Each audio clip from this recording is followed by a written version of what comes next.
The time right now is 4:27 here on your Thursday morning. We want to thank you for starting your day with us here at RTV6. I'm Lauren Casey. And I'm Meredith Barrick. We begin with breaking news out of Bloomington. Police want to know if you have seen this young man. His name is Colin Wallace, and he is a teenager who is currently missing. Yeah, he's 15 years old, and he went missing last night, and they believe he's wearing the outfit that you see here on your screen.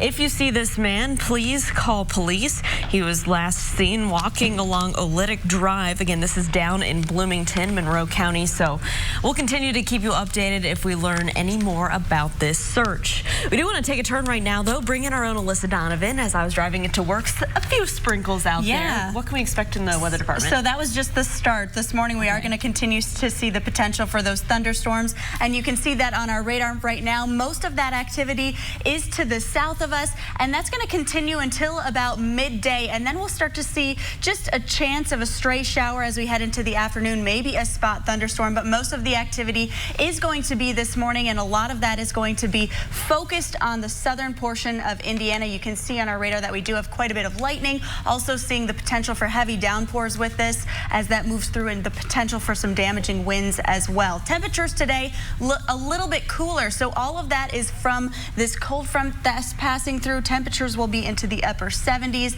and that's where we're going to stay as we head into the weekend. We're also going to see that humidity die down just in time for the weekend, so that's the good news. Perfect. I'm looking forward to that. Yeah. I'm hoping to eat dinner al fresco this weekend. I think you'll be able to. It'll be good for that. All right, Alyssa, thank you so much. Well, we do want to talk about hiring Hoosiers. We're continuing our Classroom to Career series, and this is a fun one that students can get involved in high school. Yeah, they are getting a first-hand look at how you can be a firefighter and first responder. These students are getting the full-blown experience. As you can see, they are not taking any shortcuts here. Our Aaron Lish will have a look at what exactly that program entails and how many of these students actually do end up being firefighters for their career. Yeah, a really important job that we need all the time, no matter what the economy is like. So we're going to keep you updated on that story. Another hiring Hoosiers. This one's kind of fun. We're going to Ben Davis High School to look at their television program. I know growing up, I had heard about their program there because it's pretty well known for all the great work that they do, especially our own Nicole Griffin. Yeah, she is a graduate of Ben Davis. So we're going to hear a little bit more about how they are preparing students to get a jump start in careers in television and radio. I know I often am asked, how the heck did I get started in TV? Yeah. So this is just one avenue that you can take. We'll have that story plus more news, weather, and traffic here to kick off your Thursday. This is Good Morning Indiana, working for you. Residents of a mobile home park told to pack up and move out. Only on RTV6 why they were given just 60 days notice to literally move their entire home. Plus, 5 guns have shown up at Indiana schools so far this week. Working for you, we're asking why more isn't being done to help keep those guns out. And it's easy to believe many survey mailers or phone calls are scams. This morning, Call 6 Investigates is uncovering a survey that is real and worth your time.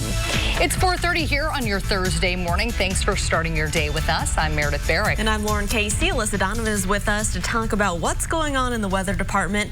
And we have an active radar this morning. Yes, we do. We have showers and thunderstorms moving through the southern portion of the state right now. That's starting to move into Indianapolis as we speak. You can see that on our radar. Some of these storms are producing some lightning as well as heavy downpours. They have the potential of some strong winds as well. So as that moves through this morning, just keep an eye on it. Good time to keep your Storm Shield app open today. So as you can see, just starting to see that move into the Indianapolis area. So we are going to see that potential for some heavy downpours. You may be seeing some lightning outside at your house as well, and that potential for some damaging winds this morning. All of that is ahead of this cold front that's going to push through later today. As that moves through, we are going to see those showers and thunderstorms die down throughout the day. So looks like right around midday is when we'll see things start to dissipate.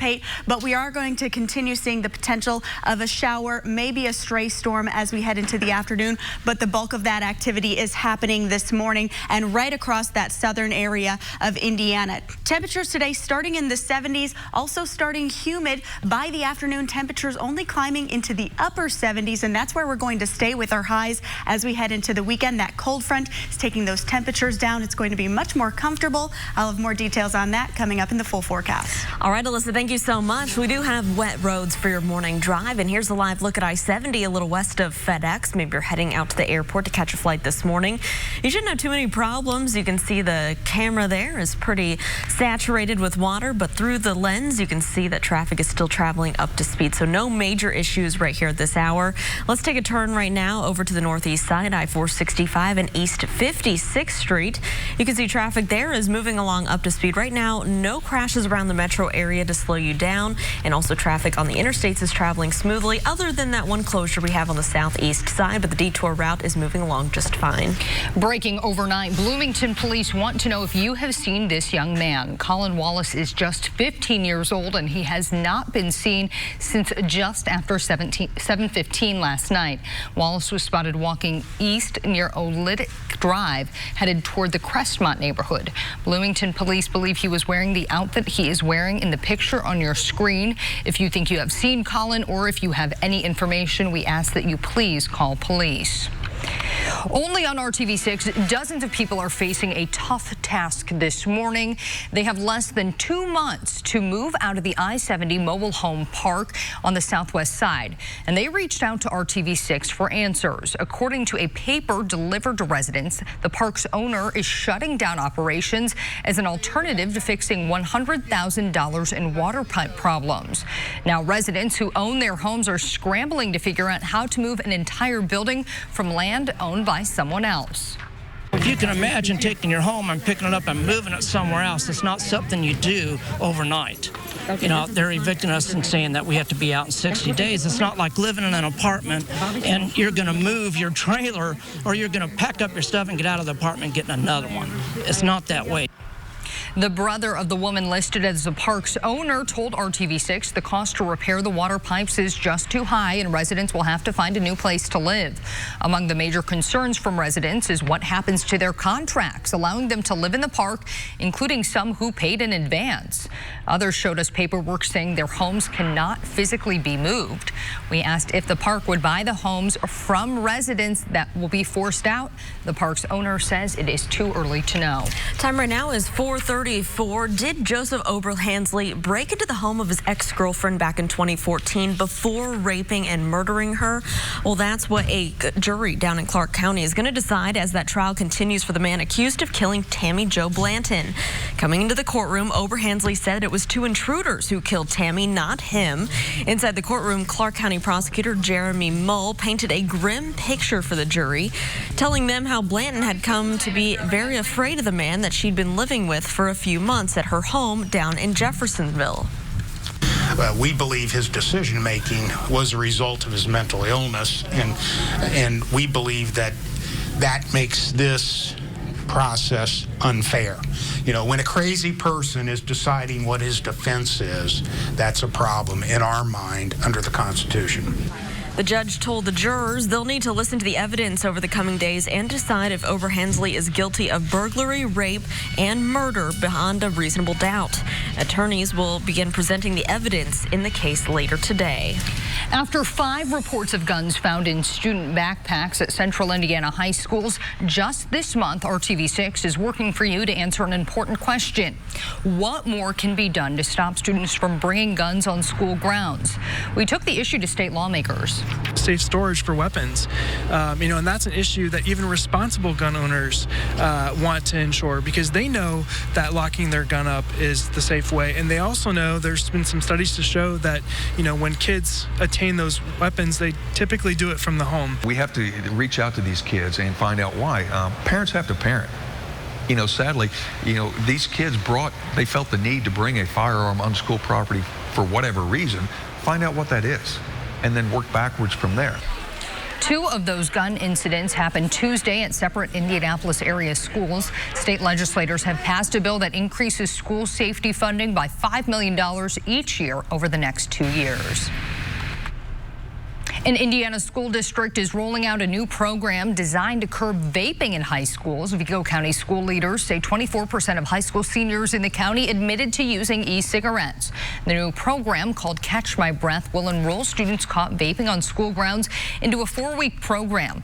The mission of the new program is to educate about the dangers of vaping while avoiding disruption during class time. Time right now, 4:37, a mailing phone call or a visit about a survey. It's easy to believe that it's a scam, but Call 6 Investigates has learned that this may be legitimate. The American Community Survey is a real survey conducted annually by the United States Census Bureau. Consumers in Indiana are randomly chosen for this survey. Typically, you get a letter in the mail asking you to do the survey, and if you don't mail in the census, they may call you. If your household has been contacted to complete the American Community Survey and you would like to verify the survey is legitimate, you can call toll-free 1-800-354-7271. On the Democracy 2020 front, an Indiana state senator says she's running for attorney general. Karen Talian is a Democrat from Ogden Dunes in northwest Indiana. She served in the state Senate since 2005. With Republicans holding offices in state government, she says that she's running to, quote, restore checks and balances to the state house and be a voice for all who live here, end quote. Current AG Curtis Hill hasn't officially announced his re-election plans yet, but the Republicans sent out an email last month with fundraising totals. Republican Indianapolis attorney John Westerkamp has formally launched his campaign to unseat Hill. Voters will soon cast their ballots for mayor of Indianapolis and city county council. Working for you, RTV6 spent time at campaign offices for both major parties and mayoral candidates. Volunteers are making calls and knocking on doors in an effort to increase support. While they may not agree on the issues, campaign workers on both sides of the aisle say local politics and civic engagement are important. If you're working for a presidential campaign or statewide campaign, you can only do so much, but if it's a local district and there's 1,000 voters, you can talk to 500, voters or plus. So you can really have a true impact. Everybody can make a difference in any way. So whether it's volunteering on the political side or at the neighborhood level or just sort of paying attention to local issues, it will make the difference in the long run. There are municipal elections all over the state on Election Day, November 5th. Well, Indiana is one of 17 states with a red flag law aimed at preventing gun violence. Straight ahead, what one study says about their effectiveness. And chaos surrounding President Donald Trump could prompt 2 Republicans to jump into the presidential race. His latest remarks on birthright citizenship, American Jews, and Denmark when we get back. And we have showers and thunderstorms moving through the metro area and southern Indiana right now. Coming up, I'll tell you how long these showers and storms are going to last, and I'll have details on a comfortable weekend coming up. Test drive at Honda of Fishers. Welcome back. Well, President Trump appears to be embracing the chaos around several issues, from guns to taxes, including our relationship with NATO ally Denmark. As ABC's Serena Marshall reports, all this chaos could prompt 2 Republicans to jump into the race for president, giving President Trump some unexpected competition. Mixed messages, confusion, and what some might call chaos at the White House. From further alienating our NATO ally Denmark, upset the country's prime minister rejected his idea to buy Greenland. But I thought that the prime minister's statement that it was absurd, it was an absurd idea, it was nasty. I thought it was an inappropriate statement. To again accusing American Jews of disloyalty. Isn't that anti-Semitic? No. It's only in your head. It's only anti-Semitic in your head. Tuesday, major Jewish organizations like the Anti-Defamation League outraged after the president said a vote for a Democrat means you're being very disloyal to Jewish people, and you're being very disloyal to Israel. I will be exactly clear on what that was. Anti-Semitism. Right? And now reigniting another controversy. Birthright citizenship, where you have a baby in our land, you walk over the border, have a baby. Congratulations, the baby's now a U.S. citizen. It's frankly ridiculous. Suggesting an end to a constitutionally protected guarantee. Last October, he said he was considering using an executive order to do it. Now, 2 former GOP congressmen, former South Carolina Governor and Congressman Mark Sanford, and Illinois Congressman turned radio host Joe Walsh are moving closer to mounting a long-shot primary bid against Trump. Though neither expects to win, they hope to offer the party an alternate vision for the future. The president again seemed to distance himself from any gun and background check legislation, saying we already have strong background checks and calling any bills a slippery slope. Serena Marshall, ABC News, Washington. The time right now is 4:44. Multiple gravestones were damaged when a 9-year-old girl drove a car through an Evansville cemetery. Now, this all happened because police say a woman allowed the girl to sit on her lap and drive at Locust Hill Cemetery. The woman said that the child hit the gas instead of the brake and went off the road, knocking over grave markers of deceased children. The girl's father was also a passenger in the car. The woman is facing charges for criminal mischief and neglect of a dependent. Red flag laws are making a difference to prevent mass shootings, according to a new study. Researchers from the University of California say 21 potential mass shootings were prevented as the result of the state's extreme risk protection order. Red flag laws are most often used to prevent suicides, and they only work if someone reports the person's behavior. Suspects in recent mass shootings like El Paso made declarations of intent to harm others before the shootings. According to the study, 70% of people support police temporarily taking away guns from an unstable person. I carry a gun every day of my life. I like guns, I like to shoot, but I also understand that there's a certain segment of the population that lawfully is not entitled to bear arms, or there's people that are unstable or angry or have very dangerous beliefs that should also not have access to firearms. Indiana is one of 17 states with a red flag law. Wildfires continue to spread through Brazil's Amazon rainforest. The fire is so large that the smoke can be seen from outer space. Scientists say it could be a devastating blow to the fight against climate change. The Amazon is often referred to as the planet's lungs, and it produces 20% of the oxygen here in the Earth's atmosphere. At roughly half the size of the United States, it's the largest rainforest on the planet. Speaking of rain, man, it's coming down outside, Alyssa. You can hear it right here in the studio. We're starting to see that cluster of thunderstorms moving through the metro area this morning. We're going to continue to see those thunderstorms impact us until about midday. They are going to become a little bit more spotty in nature as we head into the afternoon. The main threats with these are going to be that potential for heavy rain, which you may be seeing at your house already this morning, the possibility of some lightning as well as some strong winds moving through along with it. And here's a look at what I'm talking about. We're just starting to see that move into some of our northern counties this morning, right into Crawfordsville, Lebanon, and Brownsburg. We are seeing that strong storm moving through Indianapolis right now. We're seeing some heavy downpours along with it, and you can see that lightning is embedded within this system. But most of the activity is to the south of us this morning, and that's how it's going to stay throughout much of the day. That's where we're going to see a lot of this activity. Not expecting severe weather with this at this point, but we are keeping an eye on this storm. Most of the activity is going to be the first half of the day. So here's what I'm talking about.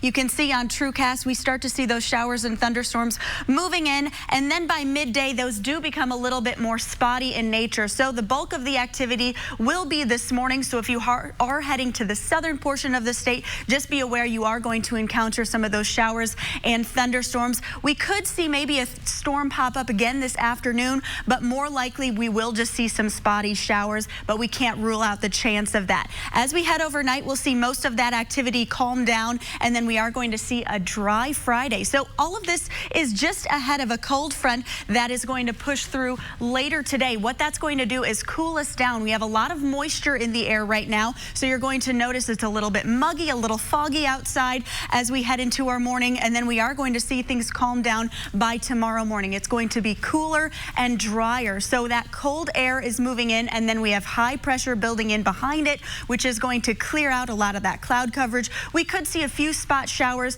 tomorrow morning for southern counties, but most of us are going going to see a dry Friday and a cool start. Temperatures will be in the 50s and low 60s tomorrow morning due to that cold front moving through. The good news is this is going to set us up for a nice weekend. Saturday and Sunday looking dry with just a small chance of a stray shower or thunderstorm very late on Sunday. More likely that activity will hit us on Monday. But both Saturday and Sunday we'll see those dry conditions. Temperatures only into the upper 70s. So a little cool for this time of year, but that's a welcome change from some of that humid air that we've had in place the past few days. Temperatures right now across the area in the 70s this morning. Still humid and moist out there as you step outside, and we have those showers and thunderstorms moving through the southern counties this morning. Temperatures today only climbing a little bit. We'll climb into the upper 70s this afternoon, and then tomorrow that's when things dry out. We'll see some nicer conditions, mostly sunny skies, highs in the upper 70s. We'll stay that way until Monday. That's when we start to see some changes back in the forecast. More chances of showers and thunderstorms, highs back into the mid 80s. All right, Alyssa, thank you so much. You want to take a look at traffic on this rainy Thursday? Take a look over here on the east side, I-70 and Shadeland Avenue. You can see traffic on this side of town is traveling smoothly at this hour, but the rain is coming down pretty hard, so you want to give yourself that extra time. But let's take a look at the rain coming down really hard right here at our camera at I-465 and West 56th Street. This is on the northwest side of town. You can see it's pouring out there and traffic is still moving along okay. We'll continue to keep an eye out for any issues, delays, or crashes this morning. But again, since we do have the wet roads out there, just give yourself a few extra minutes. Now to new information about how people are rationing medication as they try to cope with high prescription drug costs. The Center for Disease Control released new data saying that those without insurance are more likely to skip doses. More than a third of diabetes patients also did not fill insulin prescriptions because of cost. According to the American Diabetes Association, insulin prices have nearly tripled over the last decade. We've heard from constituents that are paying out of pocket per month upwards of $1,800 for their insulin. That's just one scenario. When you add in the supplies that a person will need to manage their disease, that number continues to climb. To help reduce costs, lawmakers introduced the Insulin Price Reduction Act into Congress this year. The act would create incentives for manufacturers to reduce their prices. Well, is it a bird or is it a bunny? The answer to the latest debate driving the internet crazy just after the break. And 2 people are hurt after a hit and run on the west side of Indianapolis. Coming up at 5, how their family members are hoping you will be able to help them find the driver responsible. But first, I'm Vinny Politan. Today on Court TV, we're live in Clearwater, Florida for Florida versus Michael Draka. He's accused of manslaughter for shooting a man after a confrontation and argument over a handicapped parking spot. The entire incident caught on video. Today, we expect the jury to see another video, the interrogation of Michael Draka. We're live in Florida today on Court TV. And don't forget, you can watch Court TV live on your mobile device by visiting CourtTV.com. Time right now is 4:52. Stay with us. We'll be right back. Financing for 60 months on some 2019 Atlas models. Welcome back to Good Morning Indiana. The time right now is 4:56, and we're keeping a very close eye on traffic this morning as that rain is coming down here in central Indiana. You can see right here in our camera, this is I-465 and West 56th Street over on the northwest side of town. So just use caution as you're heading out there. Watch for any ponding or slick spots. We're, of course, going to keep you updated on any crashes, but right now it's looking pretty good around the metro area. You saw the lightning there. Just be careful for your commute this morning. All right, Lauren, do you remember that viral dress debate of 2015? Was the dress black and blue or was it white and gold? I don't even want to think about that. No, neither do I. Or the Yanni and Laurel? Yes, or those sneakers, were they gray and turquoise, and I can't even remember the other color combination. Well, anyways, there is a brand new debate. Oh my goodness. Well, we don't want to talk about this, but it's an illusion that came for the internet. Take a look here at your screen. Is this a bird or is this a bunny? Now, I'll say when I looked at the video, I thought it was for sure a bird, but now that you look at the video, right, stroking it, yeah, it kind of looks like a bunny. Well, if you predicted bird, you're correct. It's actually an African white-necked raven named Mischief. A scientist at the University of Oslo in Norway is responsible for this debate. He found the video online and tweeted saying, "Rabbits love getting stroked on their nose." It's since been shared millions of times. I've never seen a bird just sit like that, though. Yes, that's what I'm more perplexed about. I thought that was, you said you thought it was a bird right away? I thought it was a bird. Yeah. I thought it was a bunny right away. Interesting. Well, I noticed the beak, which can be confused Well, I as thought those were ears. the ears. Yes. But then when you watch the video, it's just sitting there so still, you're like, maybe it is a bunny. Yeah. It's a bird. Interesting. At least we know, so there's no long-term debate about this. Well, it's a bird. It's not a plane, but if you are flying out of Indianapolis International Airport this morning, you might have some delays because of the weather. Yeah, so we are seeing some thunderstorms moving through the southern counties this morning. Those have just crossed over the metro area. We're hearing some of those in the studio. 79 for the high today. Those are going to taper off this afternoon, becoming more spotty, then dry, and into the 70s for the weekend.